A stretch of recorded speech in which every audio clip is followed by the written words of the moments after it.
You are listening to Vitruvian Man with Jesse and Josh.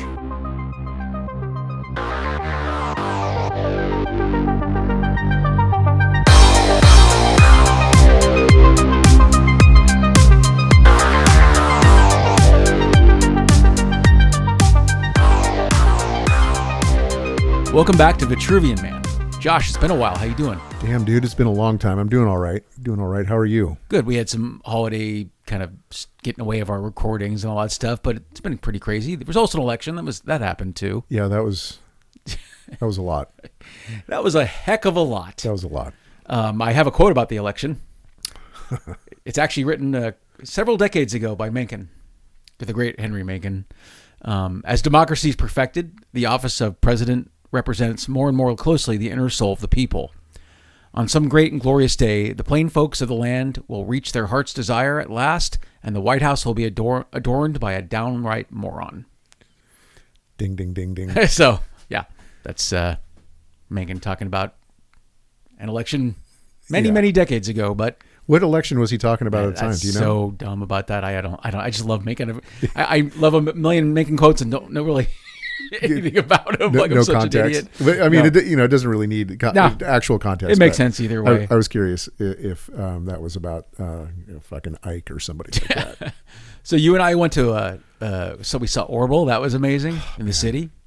I love that venue so much. Midway.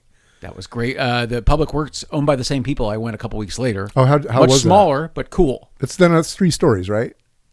It's like 2 or 3 stories, but scale wise though, it is a much smaller venue. The venue itself is about maybe 1/3 of the size. Yeah, but I like that as well. How was the music? Oh, great! Yeah, really good. Kind of drum and bass, jungle, that kind of thing, but house. I liked it. Very good. That sounds good. Also, I was playing music with some friends the other night, and I said, "Hey, we should go see a local black metal show or something sometime." There's a lot of good local musicians. I'm like.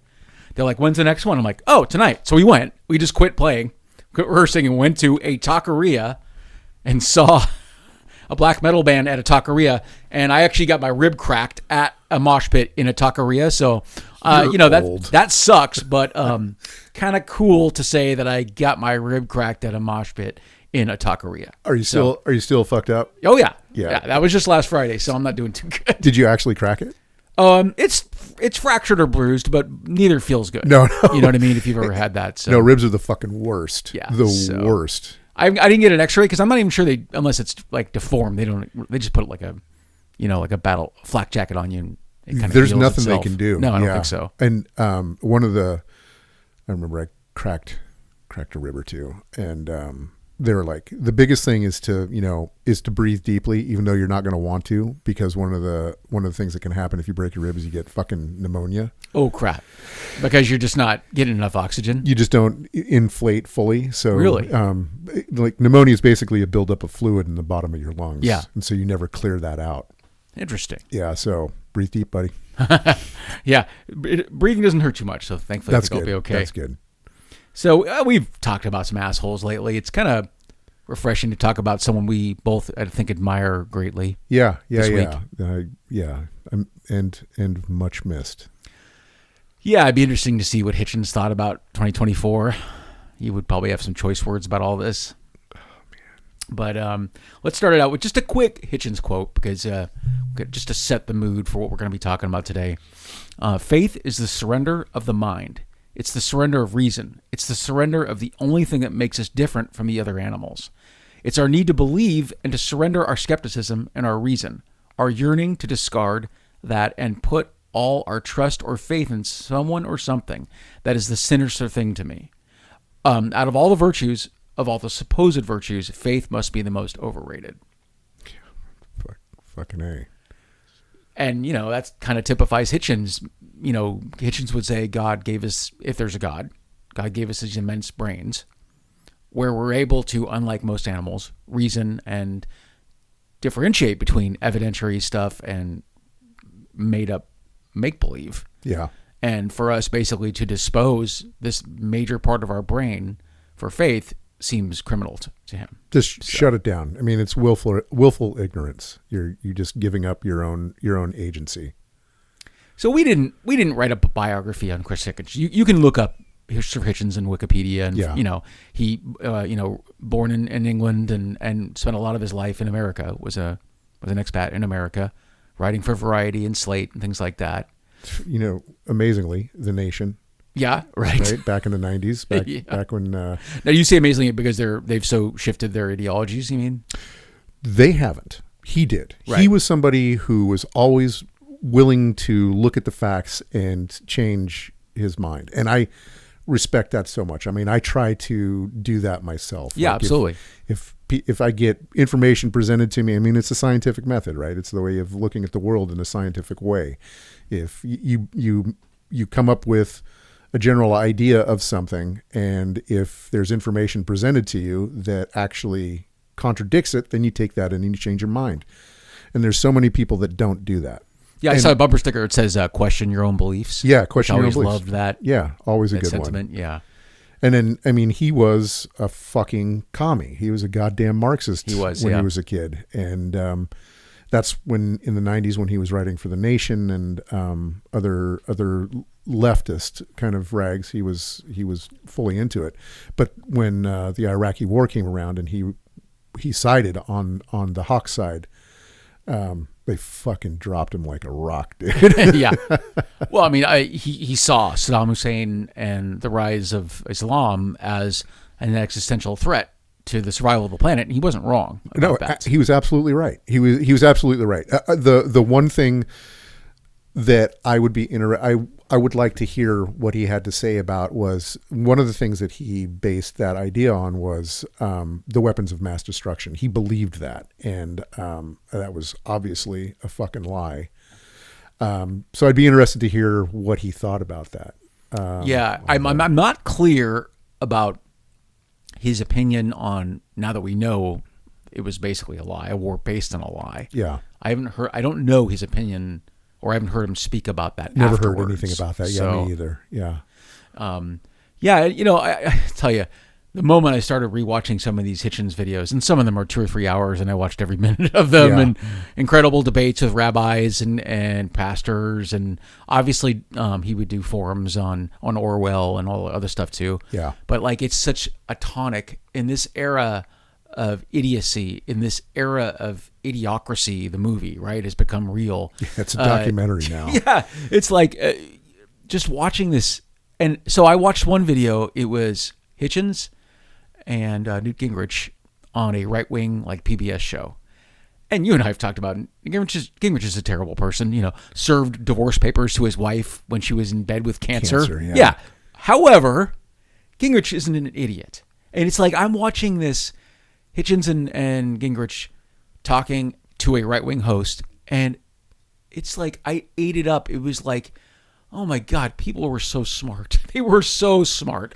And Gingrich, say what you want about him, he understood foreign policy in a way that so many modern Republicans have no fucking clue about foreign policy. Yeah, most of the people in office now they're not serious people, and I don't believe that Gingrich actually was a serious person, but he intellectually he had a basis. Yeah, this wasn't beating the drum for Gingrich. I don't like him. But no, I know it's just a matter of like, even the people I disagree with, I was still enjoying the videos, right? Because it was mostly intelligent conversations. Just like, I swear to God, I've been telling my wife this, just, if you're feeling down, or you're feeling bummed out about this election, start watching some Hitchens videos. Yeah. Because it is just the salve. It is the tonic we need to remind us how smart human beings can be. Yeah. One of the hardest things for me is that a lot of the religious debates that I listened to with Hitchens and, fucking whoever, is that they just weren't intellectually very honest about things. They were always trying to slip in these little gotcha minutes or gotcha kind of ideas, or making these just outlandish fucking assumptions. And he would call them out on it, but I had no fucking patience to listen to these motherfuckers, because I'm all, you're not being like a serious person here. You're not being honest in your debate. You're spouting kind of bullshit, and he just dealt with it. The rabbi he interviewed, I thought was pretty rude to him. I think some of these people that are Christian and Jewish Obviously, it's written in their doctrine to be kind or to love your fellow man. But I found them constantly defensive and rude to him. Yeah, rude. And I saw that with Islam too. There was I can't remember his name, but it was a couple of guys, and the way there's this studied kind of like studied way that they speak, that it's very quiet, right? And they come across like this, and they're very, and it feels polite. You mean, or they're acting very polite, yeah. But then they say just these outlandish, fucking rude ass things, and basically call them, oh, you're being an, not in so many words, but you're being an asshole, or you're being an idiot. Right. One of the, you're not taking this seriously. And and the supposition that morality derives from religion is an insult. That is a fucking insult. That's an insult. And that's every single one of those motherfuckers says that shit. Yeah, and it's nonsense. It's fucking... And Hitchens would say that morality preceded religion. It doesn't derive from it. Absolutely. And in every way, that's provable historically. It's provable with the animals. I mean, it's just it's so fucking ridiculous. It's insane. And I have a question, because you probably know more about philosophy than I do. When did it become even like the tip of an argument that free will proves God exists? Did you understand that? Because I could not make sense of that. That God exists, or free will exists, therefore God exists. So like God gave us free will, and that's proof that He exists.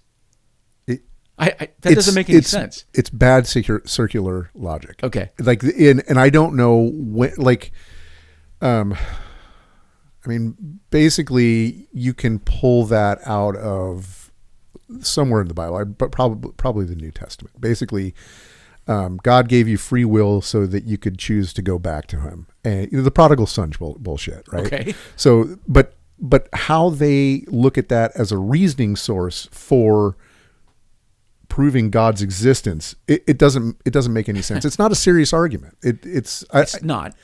I'm not even willing to concede that free will exists. Oh no, that is definitely up for debate. That is an argument I'll have with somebody. Does free will exist? Like I was talking with my son the other day.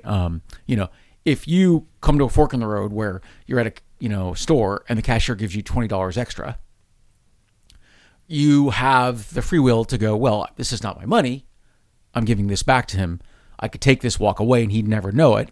But I know this isn't mine, and I'm going to make the moral conscious choice to give this back to him. Okay, sure, that's a choice, I guess. But like they talk about brain science, and like, when you want a bowl of ice cream, your lizard brain made that decision milliseconds before your conscious brain made it. Some of the stuff that I've heard from Sam Harris talking with different people, because he's a neuroscientist, right? Yeah.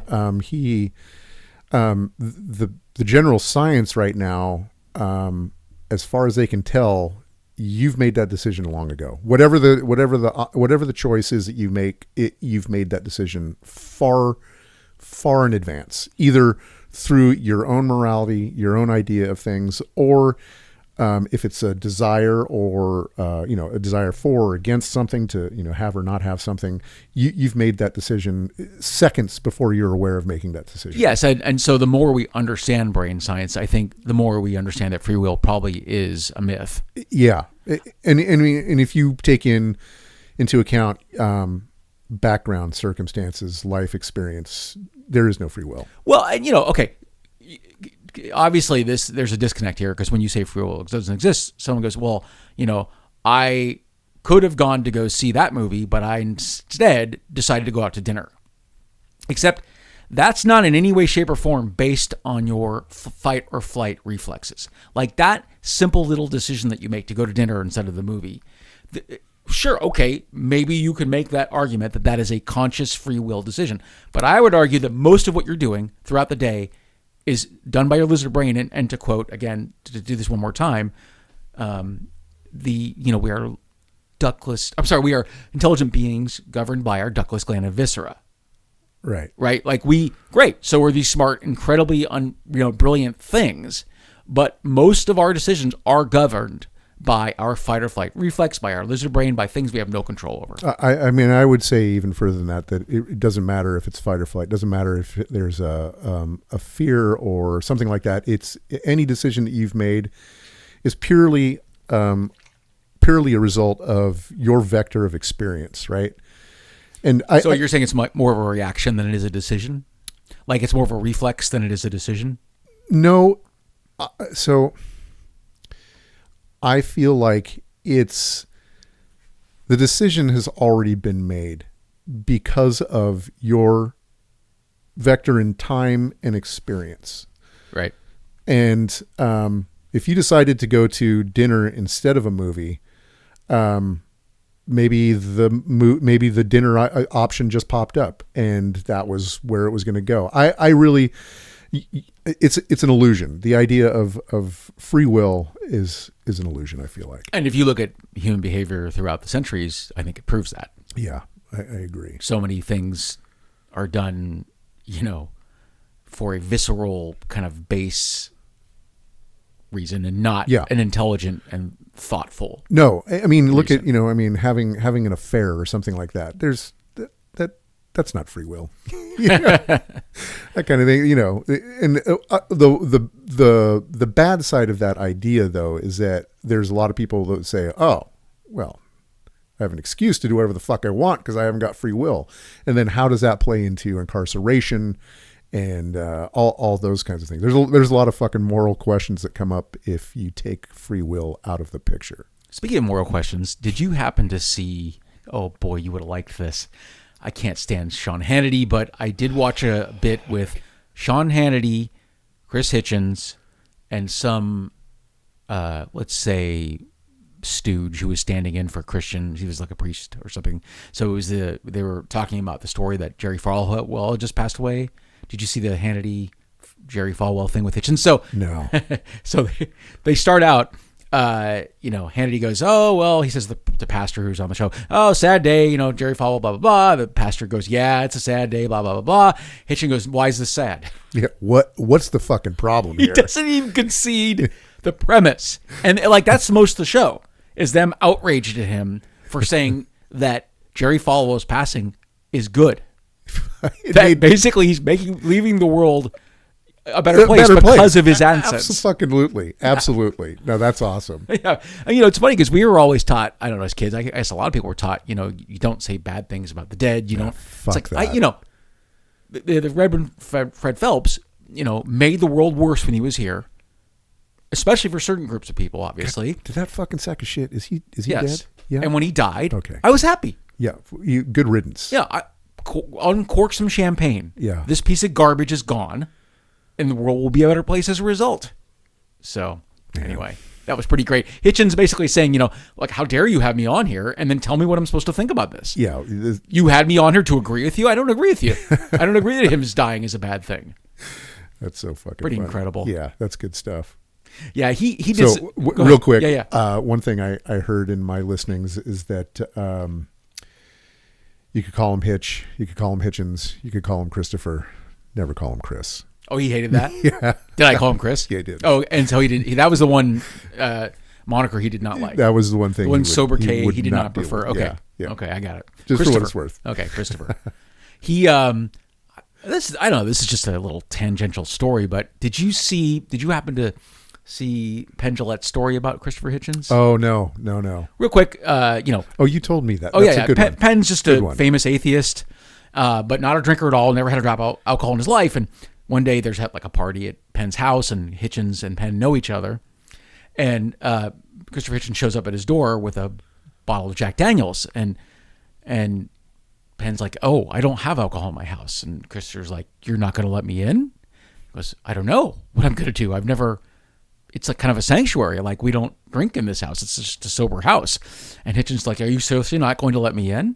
And Penn's like, I don't know what I'm going to do. And then Hitchens kind of stopped, and there's like a long pregnant pause, and Hitchens put down the bottle, hugged him, and goes, that's fine. I'll just pick it up on the way back out. So that was kind of I hope you're listening to this story being told, oh man, this is not going to end well. Like, Hitchens is going to storm away with his bottle in his hand, but thankfully a friendship didn't end over alcohol. He's bigger than just the liquor. Yeah. So I thought that was pretty good. Well, that guy could sock it away. Oh man. I mean, he would drink on television. Didn't he drink on television? I'm sure he had. Like, I feel like a glass. I was seeing on Bill Maher, I'm almost certain he had a glass of ice and some kind of brown liquor in there. Some brown in there. Did you see Hitchens say "fuck you" and flip off the crowd at Bill Maher? No. So I can scarcely remember the topic. It was something to do, might have been to do with George W. Bush, and it might have had something to do with. I bet it had to do with the Iraqi war. Yeah, and probably had to do maybe with liberals being outraged about the way that Islam was being treated, and I have never seen a guest on any show flip off a crowd and say "fuck you," basically, because they booed him and he just didn't care.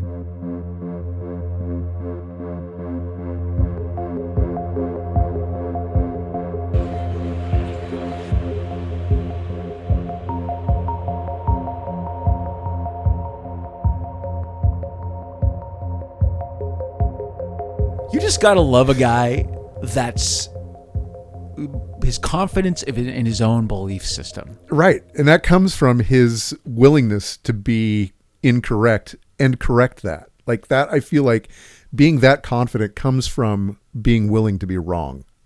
In other words, he would say that he would constantly reassess his own beliefs. I mean, you could see it in his kind of evolution from when he was young to, right. I mean, up until he died. Yeah. I mean, he wasn't a contrarian, because I feel like contrarians are just dicks. Yeah. But he was somebody that would always take whatever side was being argued and think about it. And if it made sense, if it was better than his ideas, then he would take it on. And he loved an argument. He said, there's some quote basically that, an argument is never a waste of time. That basically arguing over certain topics is always productive and worth doing. Yeah. So, yeah. Yeah, you got to respect the independence, though. Yeah. Did you know he at one point he was like, I'm not sure if waterboarding is torture. Okay. And he's all, well, fuck it. I guess I got to get waterboarded. Wait, he's the one who tested. So I knew that story. And it was Hitchens that did that? Hannity said that he would do it. Never Chickened did it. out. Hitchens did it. Oh, I didn't know that. And there may have been other people that did it as well, but he is definitely one of the people that did it. And he got up and he's all, nope, that's fucking torture. That's not fucking good. It's 100% torture. Oh, absolutely. But because you think you're going to drown. But the fact that he did that and went through with it and then came out and said, no, I was wrong. Again, willingness to reassess his own beliefs. Yeah. And I knew that story vividly because another person, I don't think it was Hitchens, had done the same thing. Yeah. Said, nah, it's not torture. Fuck it. I don't care. I'll try it. It's not torture. Yeah. And then completely recanted. Yeah. Like, that's absolutely terrifying. It's absolutely torture. I take everything back. Yeah. So it's pretty ballsy and pretty commendable. Yeah. To basically put your own beliefs in the public forum and to have them tested like that. Yeah. Yeah. And ultimate respect, man. Yeah. I mean, when was the first time that you heard of Hitchens? It might've been on Bill Maher. So when was that? That would have been 15, 20 years ago. Okay. Trying to think if I knew about him before. I don't think I did, honestly. It could have been Mother Teresa. Of course, famously, Hitchens was famous for saying, why are we deifying someone when her church has done more killing and death in Africa than any other force, basically. Like, why are we exalting and sainting a woman who's representing, they basically cut out birth control. They helped, and so did George W. Bush, did the same thing, helped basically remove birth control from Africa, which would have saved potentially hundreds of thousands, if not millions of lives from AIDS. But it wasn't even like that was just part of it. The real problem with fucking Mother Teresa is that she had shit tons of fucking money. I didn't know she was wealthy. Okay. Of fucking money. Not her personally. Right. But her order, because she was Armenian, right? She grew up fucking poor. I think her old man was a stooge for the commies in Albania, right. I think. Right? No, Armenia. Sorry. Armenia. And she went into the order, started doing a thing, got very famous, was able to get tons of donations. So there was millions and millions of dollars of donations. So she wasn't wealthy, but she was raising a ton of money for the church? A ton of money for the church. And none of that money got put into any kind of care for her constituents, wards, right? She went into San Francisco in the 80s and set up shop for the AIDS patients there. Went in, bought a house, fully furnished, couches, beds, everything. Threw them all out the fucking window. Threw everything, every part of a comfort out the window, and put in shitty cots. Wouldn't allow people to visit these people as they were dying. Wouldn't allow them to see, like, no visits, no, there was no pain medication. She was completely against all this stuff. Against pain medication? Because suffering brings you closer to God. So this was the real reason that fucking Hitch hated her so much. Okay, I didn't know that. She was like a horrible fucking person. She donated money to, who was the white collar criminal Ponzi scheme motherfucker? Oh, Sandy Weil? No. Just another one? It was another one. Anyway, one of those guys got put away for a long fucking time. She wrote a letter to the judge, happened to be Judge Ito. No way. Yeah, totally. Get out of here. On this guy's behalf, and said, he's actually a really good person. I don't know, my dealings with him have been great, blah, blah, blah, Despite blah. the fact that he stole millions of dollars. Millions of dollars. He's a great guy. Great guy.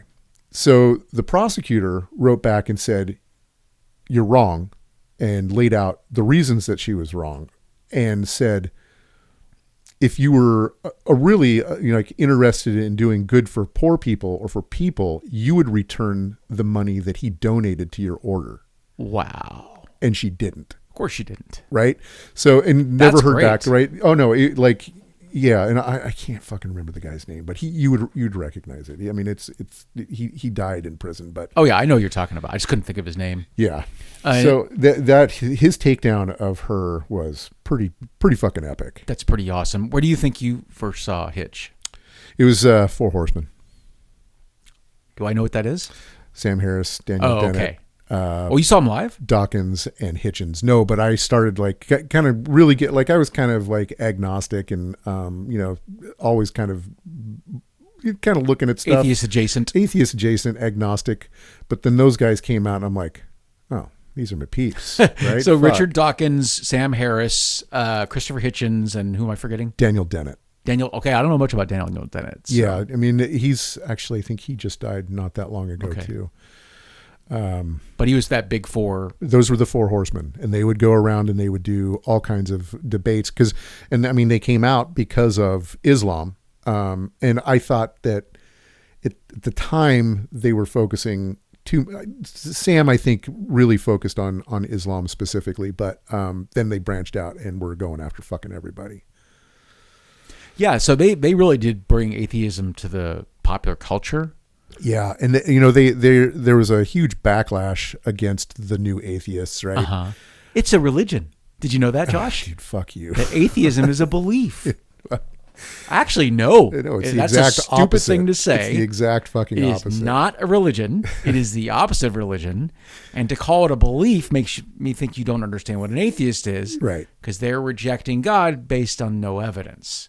So that's the opposite of a belief. Right. And that's a system of thoughts formed around evidence. And as they say, as the Four Horsemen say, and Hitchens in specific, Hitchens, all of them did. All of them said this. Yeah. It's like, well, you also are an atheist. You just believe in one more God than I do. Right. Right. I mean, that's essentially, which one are you picking? Right. No one believes in Odin and Zeus anymore. Exactly. Right. So we're just paring down these gods to nothing. Yeah.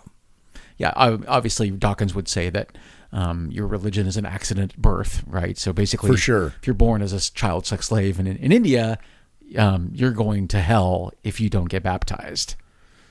So that's insane. Oh, yeah. That's insane, right? That's completely insane. Pure insanity. People have gone to Holocaust sites and baptized graves of Jews. It gets pretty nuts. Well, I don't know if I've said this on here before, but the Satanic Temple pink ceremony where they went and did a ceremony over Phelps's grave and made him gay. I totally forgot about that. So there were some words written that were obviously They had a for couple. the- I think they said some things. A couple of lesbians made out on So top he of was the grave, reborn in gayness. and now he's gay. Yeah. Yeah, we talked about Michael Moore's TV show, which was oh, pretty yeah. good, and he had a sodomy RV Oh, that he yeah, would drive that's into so different counties where sodomy was illegal, and there'd be guys having gay sex in the RV, basically. That's like, so come arrest fucking us. dope. What are you gonna do? Exactly. Come on, come at us. So that was pretty funny. But yeah, I mean, Hitchens. Did you see his any of his debates with that rabbi? That was Rabbi David Wolpe. No. Or Wolpe, I don't know how you pronounce his name, but again, just another religious character who was pretty defensive and I thought pretty rude, actually. It's interesting to me that these things are matters of faith. Like, if you have faith, then you'll believe and all that stuff. But like a lot of these religious characters speak like they are shaky in their faith because they're so defensive. Yeah.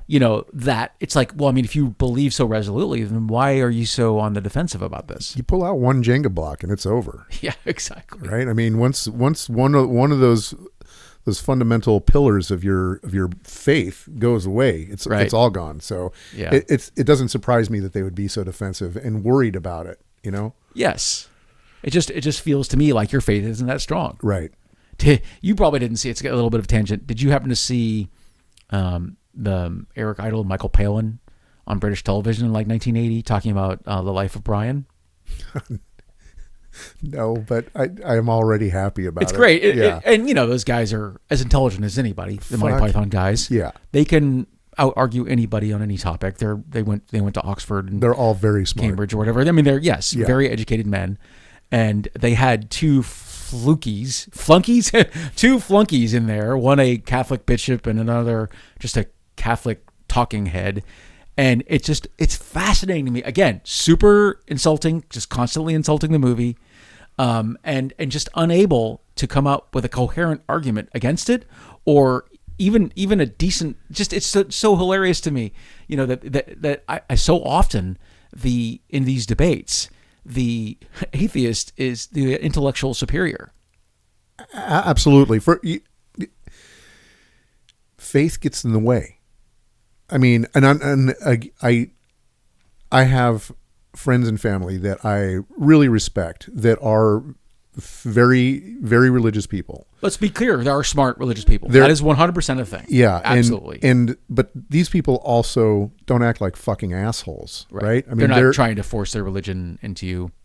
Well, not only that, they're actually, doing the work that Jesus would do.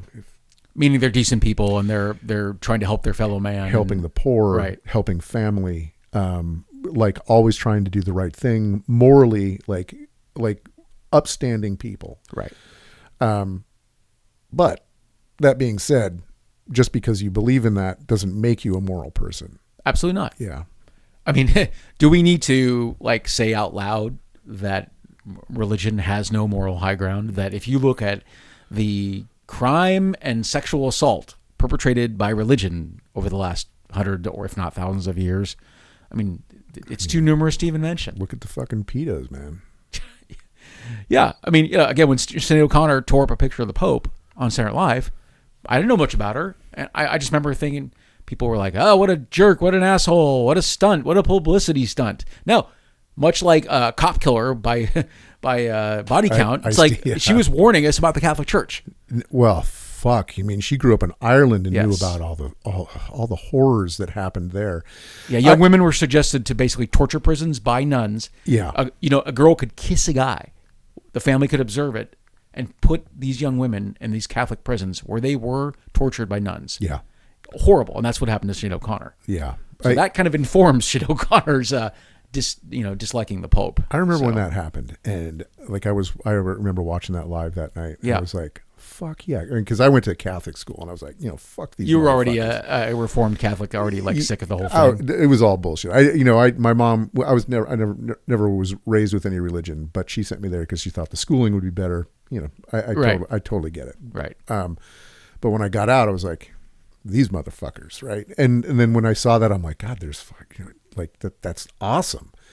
And then the fucking clapback that she got was such bullshit. Such fucking bullshit. Yeah, and I don't think I understood enough about what was happening, or the context at least, Yeah. to judge or not judge what she had done. Because I remember this black metal band had burned down a church or two in Norway. And I remember at the time thinking, that's fucking juvenile. But then I remember seeing the guys years later interviewed, and he's like, yeah, I'd do it again. They don't like fucking Christians in Norway.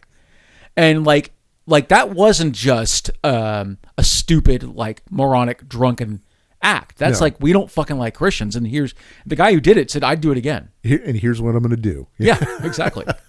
So yeah, there's actually did I tell you there's a Native American black metal band? He's called Black Braid. And I'm like, well, that's kind of interesting. What does Native American culture have to do with Norwegian culture? Well, they both don't like Christians. So it kind of makes sense that there's a Native American black metal band. Pretty sad up there. Funny. Yeah. But back to Hitchens, our buddy. Yeah, I mean, just so many videos. I mean, that's, people say that the internet's an evil place, except the internet's the place I can watch billions of hours of great people like Christopher Hitchens. Yeah. For free. Over and over, just tons and tons of good. There's more stuff on Hitchens than almost anyone. It's crazy. Yeah, it's huge. He's got just a huge presence on the internet. Yeah, even more than Dawkins, I think, and Harris. I mean, he just really, a lot of great documents of his great debates exist for free on YouTube. Yeah. So I recommend just check them out. They're I'll just have to check it wonderful. out. Yeah. Oh, and again, it just melts over you. You know what I mean? It's just like, oh God. It's like, oh man, people are so smart. It's like, it just feels so good. It feels so good to have you. And we were talking about Jordan Peterson. Someone I know, it's close to me, the other day was trying to explain Jordan Peterson to me. And it's like, he had me watch a video. And again, I'm watching Jordan Peterson, completely unclear what he's trying to say. Yeah. So it was this family? Yeah. Yeah. So, but like, and again, I don't think I'm dumb. He's not explaining it very well. No, he's a moron. Like, he takes these long roads to get to somewhere where it's like, I don't know how you got here. I don't know what you're saying. And I don't even know what this has to do with the question you were just asked. Right. Whereas you watch Hitchens, it's like every scintilla, every utterance, I feel like is making my brain bigger. For someone that smart, and that's the thing about the truly smart people, the Harrises, the Dawkins, the Hitchens, Neil deGrasse Tyson, right? Yeah. These people can explain giant high-level concepts in a way that is completely accessible to an idiot like me. To this monkey right here. Yeah, everything you're saying just makes perfect sense. It's so. Yeah, no, it's that's like, God, we did Peterson, and I just remember watching him trying to debate Sam, and it's just he's so fucking dumb. Like he's got this fucking idea that he's sticking with, and he's not going to be fucking moved from it. Yeah. And he brings up all kinds of bullshit to back it up. Whereas Hitchens will walk through the process and then give you the fucking end result. Yeah. I miss that guy. I know. I really would be curious as to what he would say about everything that's going on now. I mean, I would say nothing good. No. He would. These are fucking moral midgets. These are not serious people, and he would call them out on it. Yeah. My dear beloved father-in-law who passed away a couple years ago. It's like he didn't have to see COVID. He didn't have to see Trump. He didn't have to see just all this awfulness. I'm just glad. You know what I mean? Like, right. He escaped all that bullshit. Got out. Yeah. So long live Christopher Hitchens. Long live the intellectuals. May they ever reign.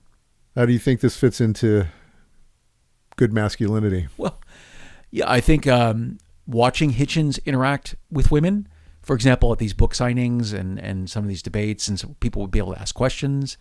I don't know much about Hitchens personally in regards to women, but when I watched him interact with women, I always thought it was respectful, and it was never a matter of, oh, you're a woman, so therefore I'm not going to take this question seriously.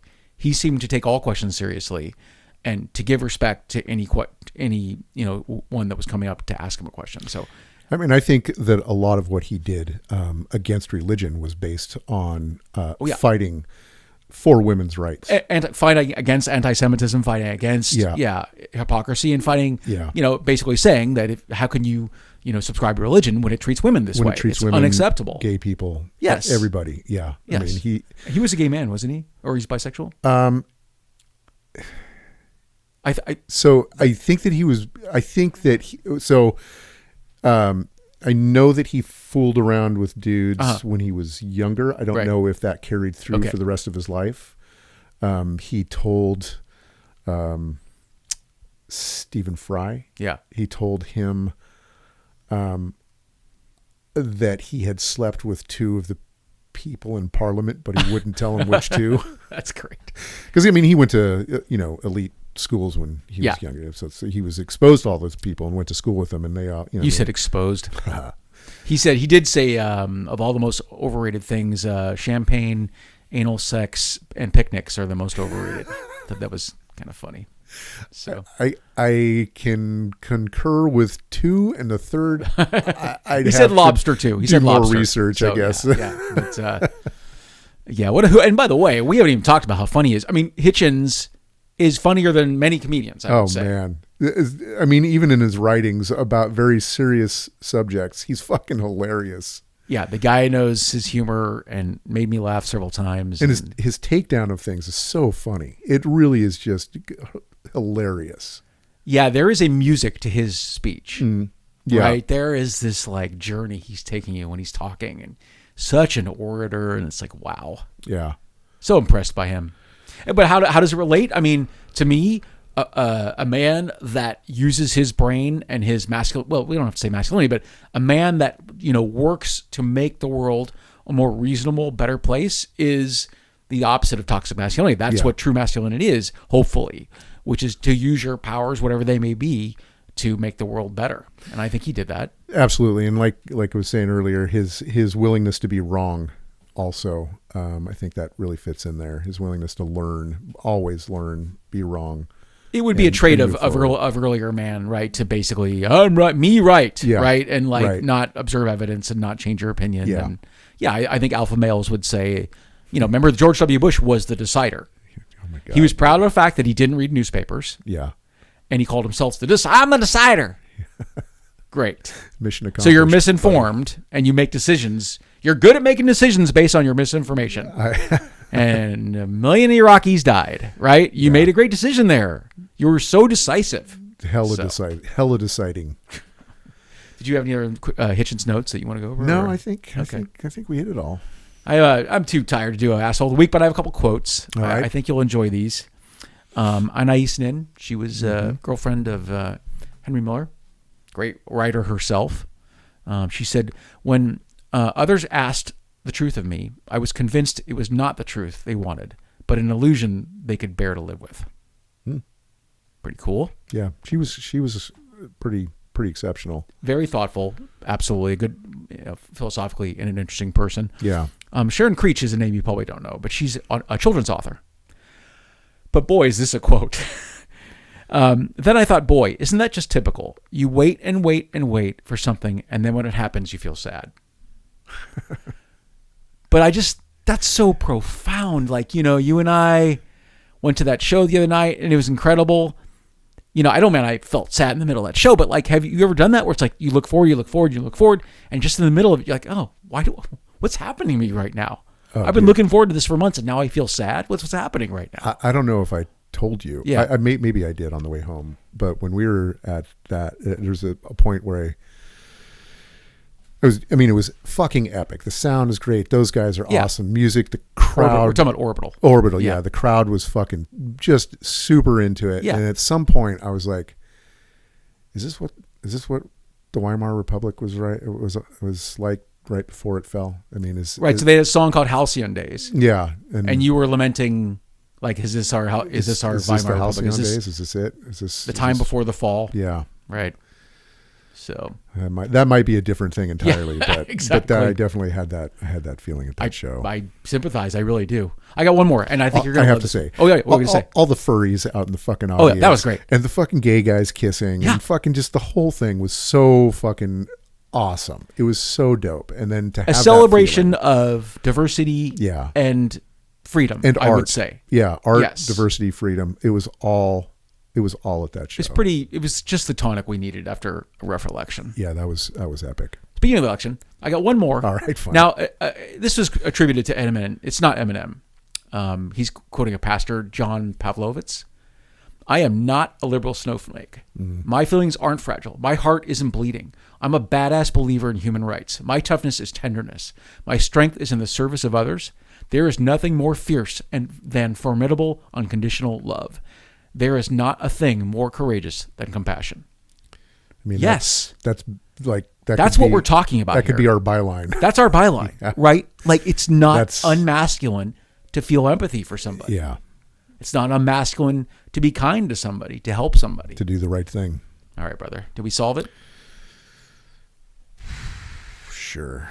Yeah, well, we're going to have more episodes. Might be a different subject matter, but we are going to be in this feed starting January again. So stay tuned. Don't unsubscribe, and you'll have more episodes in January. And if anybody out there is actually listening and cares, let us know. Let us know what you'd like to hear from us, or not hear. It's okay, yeah. But if there's something, topics you're interested in, we'd like to hear it. Yeah, give us some feedback if you want. All right, toast to bad dads. Everything they taught us. Have a good one, brother. You too, man. You have been listening to The Trivial Man. If you'd like to get a hold of us, you can either call us at 415-484-8841 or send us an email at thetrivianpod@gmail.com.